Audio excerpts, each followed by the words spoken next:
ఇంకెరోజు 21 తేదీ ఆగస్టు నెల 2024 బుధవారం. ఇంకెరోజు మనం మదనపల్లి మార్కెట్లో టమోటో స్టాక్ అంటే దిగుమతి ఎలా వచ్చి మనం ఎవరిలో తెలుసుకుందామండి. దాంతో పోల్చుకుంటే దిగుమతి తగ్గిందా అడితే పెరిగిందా వేయటాన్ని ఎవరిలో తెలుసుకుందామండి. తెలుసుకునే ముందు ఛానల్ సబ్స్క్రైబ్ చేసుకోదా. ఇంకెందుకు ఆలస్యం ప్లీజ్ లైక్ ప్లస్ సబ్స్క్రైబ్ చేసుకోండి. మీ కుడి చేతి పక్కలోనే సబ్స్క్రైబ్ బటన్ అయితే ఉంటుంది. సో సబ్స్క్రైబ్ చేయడం మర్చిపోద్దండి, అలాగే లైక్ చేయడం మాత్రం మర్చిపోద్దండి.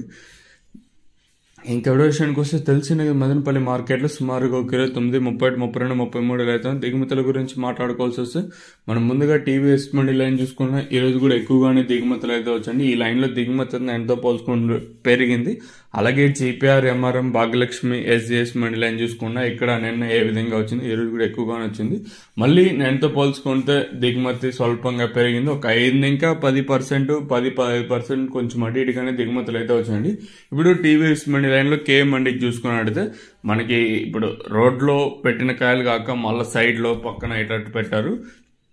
సో అలా ఓవరాల్ మొత్తం కంపేర్ చేసుకుంటే దిగుమతి నేటితో పోల్చుకుంటే మళ్ళీ స్వల్పంగా ఒక 5 ఇంకా 10% కొంచెం అటు ఇటుగా దిగుమతులు అయితే వచ్చాయండి. మరి చూద్దాము ఈ ధరలు అనేది ఏ విధంగా వెళ్తే చూడాలి.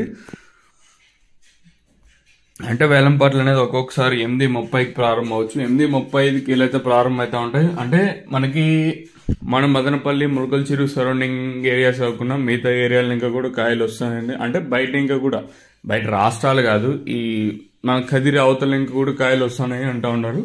మరి ఇది ఎంతవరకు నిజమో చూడాలి. ఇదండి ఇన్ఫర్మేషన్ ప్రస్తుతం అనుకున్నది మన మదనపల్లి మార్కెట్ ఇంకా